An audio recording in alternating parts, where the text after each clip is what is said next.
Welcome back. All right, so tonight's early games kept me on my toes. The first four that started all at the same time, and we're going to go ahead and jump right in and talk about Toronto and Columbus. And I don't know how you play Samsonov from here. I don't. So it's Samsonov versus Merzlikins in this one. Benoit has a chance that's held. The Leafs press 3.5 minutes in, and on their second shot, they score. It's Marner from Nyes and Riley at 4:14. The Leafs press at 7.5 minutes. Chinakhov fires one wide on a rush. Riley has a shot that's held as the Leafs press, and then Sillinger wires one from the slot. Bean with the assist at 11:18. It's a 1-1 tie. Matthews would answer at 12:55 from a sharp angle. Marner with the assist, so suddenly it's 2-1 for Toronto. 2:19 left in the period. The Leafs get a power play. That's killed off. It's 2-1 for Toronto after one. So then to start the second period, Spencer Martin's in. Elvis was not on the bench to start that period. So the Leafs press early and they score. Robertson makes it 3-1 from Liljegren and Domi at 1:33. That one deflects in. So you've got the backup goalie in there now. Elvis isn't in, and you're up 3-1. However, Brendan Gaunce puts one in off Samsonov's glove. Texier and Severson with the assists at 3:17. It's 3-2. Tavares has a fast break that saved. There's a press by the Leafs 5.5 minutes in. Marner has a shot that's kicked aside. We get a power play for Toronto, and they score on it. It's Nylander from Matthews and Riley at 9:41. So Toronto's power play puts them back ahead by 2. We get 2 minutes of 4-on-4. It then becomes a 4-on-3 power play for Columbus, and they score on it. It's Voronkov from Provorov and Gaudreau at 11:05. And then Kent Johnson adds one to tie the game at 4 from Bemstrom at 12:42. That was 4 goals on 11 shots for Columbus at that point in the game. Benoit then had a fight with Goodbranson. With a minute left, the Leafs get a power play. It takes 5 seconds for it to score. Nylander from Riley and Tavares. It's 5-4 Toronto after 2. Third period, we get a power play for the Leafs. That becomes 59 seconds of 4-on-4. Everything's killed off there. Matthews has a rush chance that saved. The shots are 3-2 for the Leafs at 5.5 minutes. It was kind of a sleepy period until Fantilli ties the game from Gaudreau at 13:46. It was a nice goal end-to-end, and he wires it. So that sets it up for overtime. That's where we go. Jackets control early, and at 2:55 on their second shot, it's a face-off win they get, and Gaudreau buries it. So 6-5 win in overtime for Columbus. The second time in 3 games they've won by that score in overtime over Toronto. They go to 12-18-7 on the season. Toronto 17-9-7 with the loss. Shots on net, 14-4 Toronto in the first, 12-7 Toronto in the second, 8-7 Columbus in the third. Both shots in the overtime for Columbus. Final shots 33-21 Toronto. Power plays 2-for-4 for Toronto, 1-for-2 for Columbus. Both teams had 7 hits in this game. Samsonov, 15 saves on 21 shots, doesn't get it done. Merzlikins saved 12 out of 14, and then Martin saved 16 out of 19 in relief. So I don't know what Toronto's going to do from here. I understand, they need to play Samsonov and all these discussions, but I think something has to change here because he's just, and I like Samsonov. I want to see him bounce back, but it's not there. So you have the 80s sticker down here. Oddly enough, it was the only 80s game tonight. I thought we were going to have a few. But yeah, so I'm not sure where you go. I know that there were some fans complaining about the defense by the Leafs in this game. Defense isn't the issue. It's not defense. It's just not. It's not the defense. Just throwing that out there. It's not the defense. All right. Next up, Nashville and Detroit. So Saros versus Lyonen. You want to talk about goalies who've had their struggles this year. UC Saros has alternated between looking fantastic and looking kind of pedestrian. So Yossi has a shot that's blocked as they press. Perron's shot is blocked. Things get punchy as the Preds get a power play. There's a shorthanded cop chance that's held. And then Larkin scores the shorthanded goal at 4:02. He wires it on a net drive. Wings finish the kill. The shots are 6-3 Nashville, 8 minutes in. The Wings press at the half, but at 10:43, Forsberg scores from Nyquist. So that makes it 1-1. We then get a power play for Detroit. Larkin's denied. The rebound's cleared. That's killed off. The Wings press with 2 minutes left. Things get pushy on a hold by Saros. And then Wallman scores at 19:37 from Rasmussen on a one-timer. It was a nice pass to set it up as well. And so it's 2-1 Detroit after one period. Second period, we get an early press by Detroit. The teams then exchange rushes. The Wings press are kept to the outside. In fact, the shots are 6-1 Nashville, 5.5 minutes in. We get a post for Perron. We then get a power play for Detroit. And then Nashville, they get their shorthanded goal. It's Nyquist. At 11 minutes and 40 seconds, Nashville then finishes the kill, and then at 5-on-5, it's Forsberg with the second goal of the game. Novak with the assist at 13:49. He buries that one in close. No chance for Lyon on that one. 52 seconds left. The Wings get a power play, so that rolls it over into the third period where they're trailing 3-2. That's all killed off. Trennan then has a tip that's kicked aside. Nashville presses at 6.5 minutes. The shots are only 2 apiece, 8.5 minutes in. At 9:29 on a 2-on-1, DeBrincat wires one. Comfer and Kane with the assist. The Wings then press for the lead, and they would get it. At 11:13, it's Wallman from DeBrincat and Kane. So Kane with a couple of helpers in the third period there, and suddenly Detroit has the lead. It does not last. At 12:23, Nyquist roofs a rebound. Forsberg and Schenn with the assists makes the score 4 apiece. We end up going to overtime. The overtime, Forsberg has a rush chance that's held.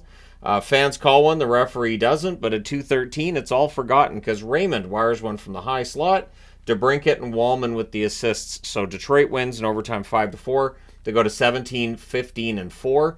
For Nashville, that's their first overtime loss of the season. They're now 19, 16, and 1 on the season. Shots on net, 14-12 Nashville in the first, 12-4 Nashville in the second, 9-6 Nashville in the third, and 2-1 Nashville in the overtime. Final shots, 37-23 for Nashville. Power plays, both teams go for 2. The hits, 18-16 Detroit. Saros saves 18 out of 23. Lions save 33 out of 37 at the other end. So, entertaining game, especially if you're a Detroit fan. All right, next up, the Rangers and the Florida Panthers. So it's Quick versus Bobrovsky, a certain Hall of Famer against a probable Hall of Famer. The certain Hall of Famer would be Quick in that equation. Panthers press at 2.5 minutes. The shots are 1 apiece at 5 minutes. Lundell has a net drive that's blocked. We get a power play for the Rangers. That's killed off. Panthers press after it ends. Kreider's denied on a breakaway. Then there's a stick save on a Rodriguez chance. We get a power play for the Panthers. That's killed off. The Rangers press with 3 minutes left, but at 18:45, it's Florida. Opening the scoring, it's Rodriguez from Barkov and Mikkola. And he wires that one short side from in close. So it's 1-0 Florida after 1. Second period. Trocheck has a chance that's held. The shots are 4-0 Rangers, 3 minutes in. VC has a break. That's defended. And then Reinhart would score to make it 2-0 at 7 minutes and 12 seconds from Barkov and Verhaeghe. It's a one-timer in close, and Barkov setting up a lot of goals over the last few games. Panthers look for another. There's a power play for the Rangers. That's killed off. Luostarinen fires one wide on a rush. The Panthers press with 8 minutes left, but it is the Rangers who end up getting a goal. Panarin from Lafreniere and Lindgren at 13:23. Bennett's then denied in close, and then the Rangers tie it. It's Cooley from Keandre Miller at 14:36. We then get a power play for Florida, and they score on it. Reinhart restores the lead. Barkov, because he has to get an assist, he gets the assist along with Tkachuk at 17:07. It's a screenshot that's tipped in front. No chance for Quick there. It's 3-2 Florida after 2. Third period, Panarin has a shot that's held. The shots are 4-1 Rangers at 4 minutes. Verhaeghe can't bury one in close, and on the next opportunity, Verhaeghe ends up hitting a post. Panthers have a 2-on-1 that misfires. OEL fires one wide on his own entry. We get a power play for Florida. Barkov took a shoulder to the head. The ref called a 5-minute, reviewed it, and lowered it to 2. That way nobody's happy. The shorthanded goal then takes place, which makes Florida fans even angrier. Zibanejad scores that one from Kreider at 12:15. The game's tied. The Rangers then finish the kill, but during the 5-on-5 that follows, Florida gets the lead back. It's Verhaeghe from Forsling and Tkachuk at 13:36. So it's posting in after the power play was done. The Rangers press with 2.5 minutes left, with 59.5 seconds left, with Quick already on the bench. The Rangers call a timeout. Whatever they discuss does not work. Florida wins 4-3. They go to 21-12-2 with the win. The Rangers 24-9-1 with the loss. Shots on net, 10 apiece in the first, 15-14 Florida in the second, 10-7 Rangers in the third. Final shots 34-32 for the Rangers. Power plays, the Rangers 0 for 2, Florida 1 for 3. The hits 28-18 for Florida. Quick saves 28 out of 32. Bobrovsky saves 31 out of 34 at the other end. So, again, an entertaining game. And Florida, huge win for the Florida Panthers tonight. Kudos to him for that one. All right, next up, New Jersey and Ottawa. So we're to the end of December now. And for Ottawa, they don't play tomorrow. I assume they're going to be playing on Sunday. We have 9 games today, 9 games Saturday, and 9 games Sunday. And honestly, I love that schedule. I wish it was balanced like this all the time. But for Ottawa, playoff hopes are probably dashed at this stage, right? It's Dawes versus Korpisalo, and tonight reminded me of something. I don't understand why Dawes doesn't get to come up and play more when New Jersey needs a goaltender. I think Dawes is a pretty good goaltender. Nothing against Schmid, but I think Dawes is serviceable as well. Heischer's tonight on a rush. The shots are 3-1 Devils, 2.5 minutes in.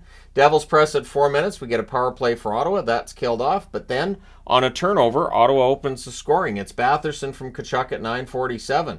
So he buries that one in close. Batherson's been red hot. Sens look for another, but we get a power play for the Devils, and they score on it. It's Jack Hughes from Luke Hughes and Bratt at 13:09. We then get a delay game call. The Devils go back to the power play. That was killed off. The Sens rush after it's done. The Senators went a little bit over 9 minutes between shots, so the Devils doing a good job of keeping him away from the net. Howell is denied on a rush. 19.8 seconds left. The Devils get their third power play of the first period, and they score on this one as well. It's Bratt from Jack Hughes and Luke Hughes at 19:51. So the Hughes brothers very busy in the first period, and New Jersey up 2-1 after the first. Second period, power play for the Sens. Norris is denied and close. That power play is killed off. Tkachuk's denied on a fast break, and then Mercer buries one top shelf at 7:17, makes it 3-1, and really took the crowd out of the game. We then get a power play for the Devils. Toffoli would score after it was done from Bratt at 14:45. He wires that one from the slot, so Toffoli on the board. We then get a power play for the Sens. That's killed off. The Devils press with 2 minutes left, but it's 4-1 after 2. Third period, Tkachuk's denied and close. We get a power play for Ottawa. That's killed off. And then out of the box, Brendan Smith scores from Hischier at 3:58. I believe they said that's his first goal as a Devil. So that happened, and that makes it 5-1. Devils have a 2-on-1. That's defended. Things get pushy on a hold by Dawes. Marino has a one-timer that's blocked, and then Bernard Docker would get one for Ottawa. That's from Brandstrom and Cruikshank at 13:25.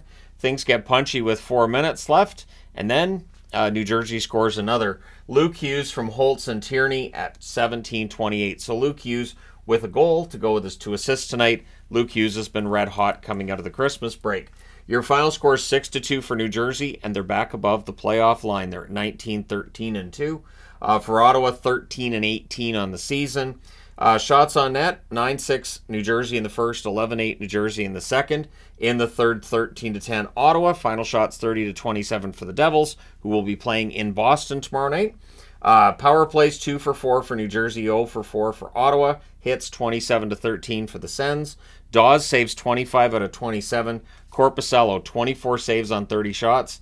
Rough night for a lot of Sens, including Korpisalo when you look at the save percentages. All right, next up, Washington. So Washington likes 5-1 scores. The problem is they're not in their favor right now.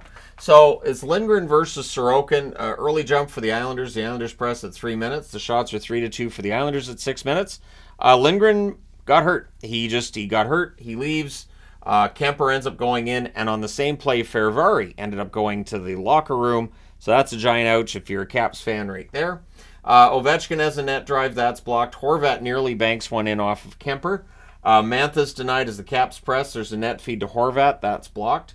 Isles press with 8 minutes left. LaPierre at a rush chance that's held. It's scoreless after 1. Second period. Early jump for the Caps, but it's the Islanders that get on the board first. It's Pajot from Romanov and Gauthier at 4:50. Caps look to respond, but the Islanders would score again. It's Dobson wiring it on the rush. Barzal and Horvat with the assists at 6:01. That's the first goal for Dobson in a while, and it's 2-0 Islanders. There's a near miss for Engvall on the very next shift. We get a power play for the Caps. A shorthanded frenzy makes it 4-on-4 for 7 seconds, but everything gets killed off coming out of that. Islanders press with 5.5 minutes left. Fasching fires one wide on a turnover. The Islanders press with 2 minutes left. It's 2-0 Islanders after 2. Third period, the shots are 2-1 for Washington 4 minutes in, so not very many opportunities. Very much Islanders hockey. And to prove that, Mantha has a rush that's defended. It's 5 minutes and 59 seconds into the period before we get the first whistle of the period. This is Islanders hockey. Carlson to Ovechkin near miss. We get a power play for the Islanders. That lasts 19 seconds before it becomes a 4-on-4. Everything's killed off there, but the Islanders make up for it at 10-10. Gauthier scores from Pajot and Horvat, and then 18 seconds later, he decides, I enjoyed that, I want to score again. He gets that one from Pajot and Bolduc at 10:28, and it is the first time in his career he's had a 2-goal game, so kudos to Gauthier for that. And then at 14:26, Pajot gets a goal to go with his 2 assists in the third period. Holmstrom with the assist. And it was a nice deke in close, and he buries it. So it is 5-0. And I was thinking, am I going to need a no mercy magnet? The answer was no. We get a power play for the Islanders. That's killed off. And then with 18 seconds left, Obey Kubel. It kind of just bounces in at Sorokin and bounces over his stick and into the net. That breaks the shutout. Sandin and Jensen with the assists on that goal to make it 5-1. So your final score is 5-1. The Islanders go to 17-9-9 with the victory. For the Caps, they dropped to 17-11-5 with the loss.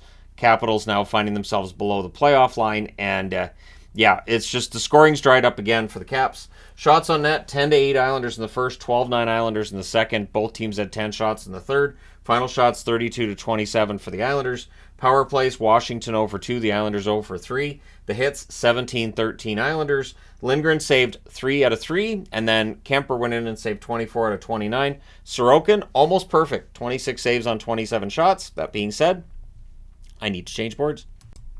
All right, so Chicago and Dallas. And this is one of those games where, I mean, did Dallas play a full 60 minutes?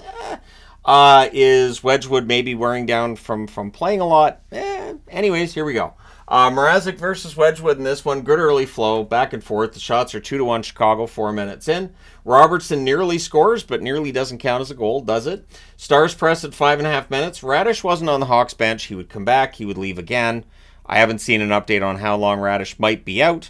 At any rate, Marchment's denied in close, and then Tyler Johnson buries a rebound. Beauvillier and Dickinson with the assists at 7:56. Stars press for response. However, on a turnover, Chicago makes them pay again. It's Gutman from Reichel at 10:56. It's suddenly 2-0 Chicago.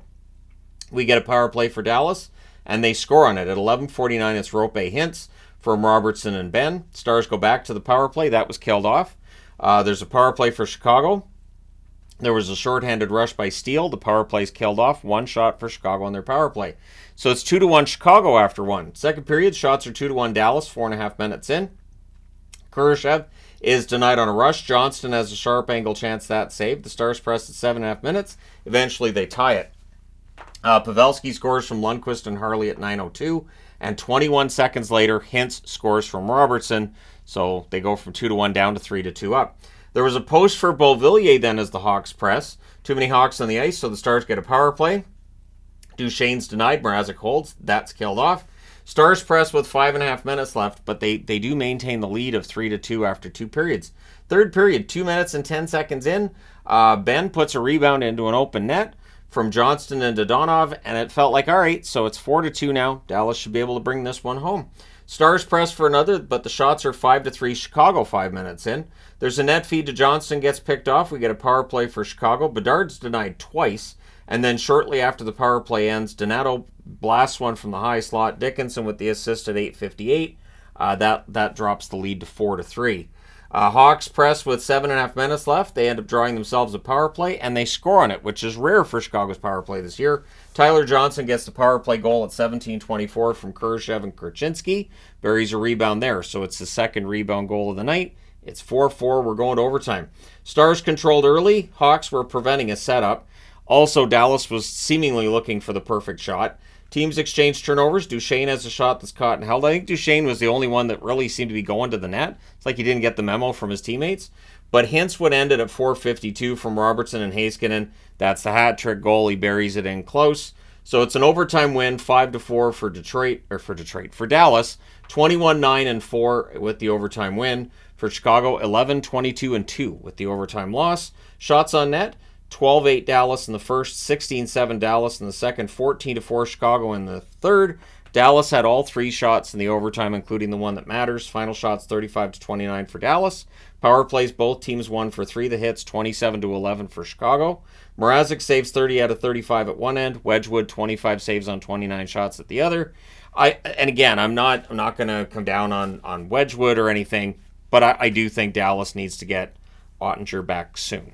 Soon. Not necessarily immediately, but soon. Or maybe give Matt Murray a start. Sure, why not? All right, next up, Colorado and St. Louis. This was a fun one. Kind of had a playoff feel to it. Georgiev versus Binnington. Power play for the Blues. That's killed off. The shots are 2-0 St. Louis, 5.5 minutes in. The Avs score, but there's a goalie interference challenge, and that succeeds, so that goal comes off the board. Blues go back to the power play. That was killed off. 3 shots for St. Louis during that power play.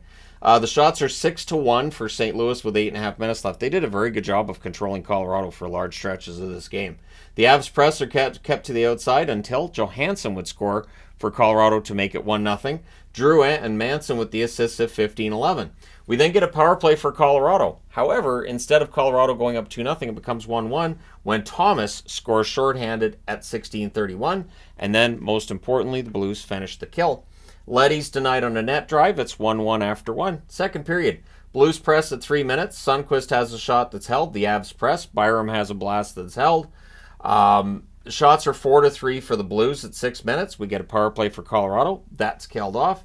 Blues press with 7 minutes left. The Avalanche had some opportunities with 2 minutes left. Makar has a shot that's held with 1:01 left. Too many Avs on the ice. The Blues get the power play, so that rolls over into the third period. Score still tied at 1. The Avs finish the kill. Blues didn't get a shot on that power play. Rantanen fires one high on a net drive. The Blues press at 2 minutes. The shots are 4-3 Colorado, 6 minutes in. Scandella was denied. The rebound's cleared. Kyrou very nearly buries a rebound at the net. Makar gets a penalty shot. That was saved by Binnington. Get a power play for the Blues. That's killed off. Scandella was hurt. He raced off. He took a stick to the face. It was on a follow-through, so that's why there was no penalty on the play. But it didn't look great. And when a player drops his gloves and races off, you know he's bleeding pretty good. Buchnevich has a rush chance. That's saved. McKinnon had a net drive saved as well. And then it's a face-off win, and Taves buries it. Nichushkin and Johansson with the assists at 17:06. The Avs did hang on. Blues had some opportunities. Things get punchy at the horn because these teams don't like each other. But Colorado wins 2-1. They go to 22-11-3 with the win. With the loss, St. Louis 18-16-1, and they're in Pittsburgh tomorrow night. Shots on net 10-4 St. Louis in the first. Both teams had 7 shots in the second. Both teams had 12 shots in the third. Final shots 29-23 for the Blues. Power plays Colorado 0-2. St. Louis 0-4. The hits 15-11 St. Louis. Georgiev 28 saves on 29 shots. Binnington 21 saves on 23 shots. All right, next up. Arizona in against the Anaheim Ducks, and so wearing Arizona tonight. Ingram versus Gibson in this one. Ingram has had some rough starts here and there lately, but tonight was a good night for him. So the shots are 3-1 Anaheim in 2.5 minutes. They came out very well. Stetcher has a shot kicked aside. The Ducks press at 5 minutes, but we get a power play for Arizona, and they score on it. It is Keller from Schmaltz and Kerfoot at 7:37, and then the Coyotes go looking for another one. But the shots are 10-4 Anaheim. With 7.5 minutes left, the Coyotes get some pressure with 2.5 minutes left, and eventually they had the lead in shots as well. We get 2 minutes of 4-on-4 when there's a minute left on the clock, so that rolls over into the second period. Henriquez denied and close. Anaheim ends up getting a power play in that second period. Killorn had a net drive that's saved. There was a shorthanded chance for Krause. That deflects out. Then the refs review a penalty call. It was going to become 4-on-4, but nope. It was an Arizona stick that caught the Arizona player in the face, so no penalty called. Ducks stay on the power play, but the Coyotes do finish the kill, and they clear it out after that. Carconi has a shot that's held. There's some pushing. Coyotes come out of that with a power play. Dursey has a blast that's blocked. There's a shorthanded 2-on-1. That's defended. Doesn't go anywhere. Keller fires one high. It's cleared out. It's killed off. And then Krause. It's a cross-ice pass and buried. Michelli and Bukestad with the assists at 10:05. Just a beautiful goal by Krause there. Ducks then get a power play. Drysdale has a rush chance. That's held. Power play's killed off. Things get pushed in a hole by Gibson. The Ducks press in the final minute. But it's 2-0 for Arizona after 2. Third period. Early power play for the Ducks. That was killed off. Not only was there no momentum for the Ducks, there were no shots for the Ducks on that power play either. Coyotes had the only shot on net 4 minutes into the period. It was a very good master class by Arizona to shut it down. So then we get a power play for Arizona. Michelli has a shot that's saved. It's cleared out.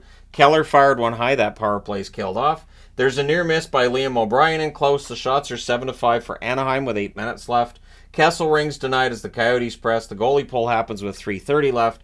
With 1:42 left, the Ducks call a timeout. Whatever was discussed doesn't work. Your final score is 2-0 for the Coyotes, so Ingram's got 3 shutouts in the month of December. That sets a new record for Arizona goaltenders. They go to 19-14-2 with the win.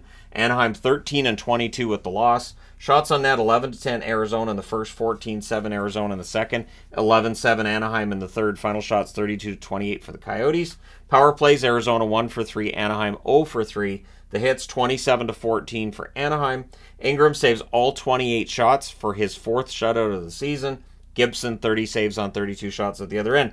Gibson was very good, so if your team's looking for a goalie, Gibson's right there. All right, moving along, last game of the night, Philadelphia and Seattle. Philadelphia almost had it. I think Philadelphia kind of ran out of gas a little bit. Plus, Seattle really needs the wins now. They really are trying to climb back into that playoff hunt, right? Hart versus Decord. This is John Tortorella's 1,500th game. Kudos to him for reaching that fantastic threshold. Like 1,500 games. That's a lot of games coached. That's a number that you'd be standing behind the bench and thinking, I'm going to be doing this again tomorrow, aren't I? McCann has a net feed that's picked off. The shots on net are only one apiece at 3.5 minutes because Philadelphia really does a good chance of lowering the amount of chances they allow. Flyers are blocking the net well. Larson is dinged on a shot block. He stays in the game. There's a near miss for Eberle on a rush. The Flyers press. They draw a power play. Forster fires one wide. Brink has a shot that's held. The Kraken do kill that off. The shots are 8-3 Philly with 5.5 minutes left. Power play for Seattle leads to a shorthanded goal for the Flyers. Konechny opens the scoring. Lawton and Sanheim with the assists at 16-21. And then the Flyers finish the kill. They come out of the first period with a 1-0 lead. Second period, early press by Seattle. Tolvanen has a chance that's saved. The Kraken press 5 minutes into the period. Shots are 3-2 Seattle 8 minutes in. York had a screenshot that's held. Strong forechecking by the Flyers. Seattle then had a 4-on-2. That kind of fizzles out. Seattle plays the puck from the bench. 3:47 left. Guys sitting on the bench. Plays the puck. Sitting on the bench. Feet dangling in the air.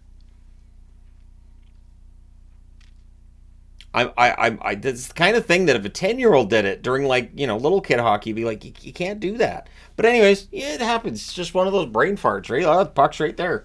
So there's a shorthanded rush by Gord. Then there's a shorthanded Wenberg chance that's denied. The power play's killed off because it's a Philadelphia power play. Although that Philadelphia power play looked good tonight, and of course it scored last night in Vancouver. Kraken press after it's done, but it remains 1-0 Philly after 2. Third period. Crossbar for Cartier, the Kraken with some momentum. McCann fires a rebound high. The shots are 4-1 Seattle, 3.5 minutes in. Tippett has a shot that's held. We get a power play for Seattle, and they score on it. It's Vince Dunn from Bjorkstrand and Wenberg at 5:54, and it was a face-off win and buried by Dunn. So McCann is then denied on a net drive. The teams exchange rushes. Seattle takes a penalty in the offensive zone with 7 minutes and 40 seconds left, but that was killed off. It was a dangerous power play, but yeah, it was killed off. So the opportunities were there. Again, it feels like Philadelphia's power play's figuring it out. Kraken press with 4 minutes left, but it was pretty obvious this was going to go to overtime, and it does. Flyers controlled early. The Kraken take over. Hart denies Bjorkstrand, holds on. Tippett has a rush chance, that saved. Farabee to Frost, there's a near miss there. And then at 2:35, Schultz wires one on a zone entry. Bjorkstrand and Gord with the assist, so Bjorkstrand with a couple of helpers tonight.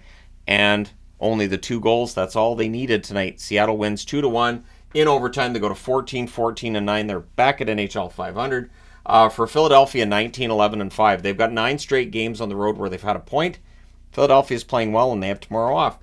They played last night, so they have to have tomorrow off. Shots on net, 11-5 Philly in the first, 9-4 Seattle in the second, 12-11 Philly in the third. In the overtime, 4-1 for Seattle.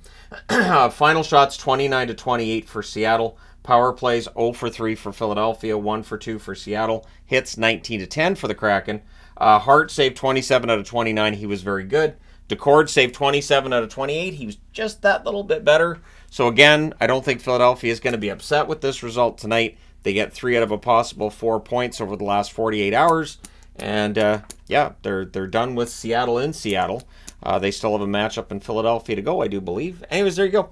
Let me know your thoughts in the comment section below regarding tonight's games. Don't forget to hit like and subscribe if you've not done so already. Thank you guys so much for all your support. I will talk to you again soon.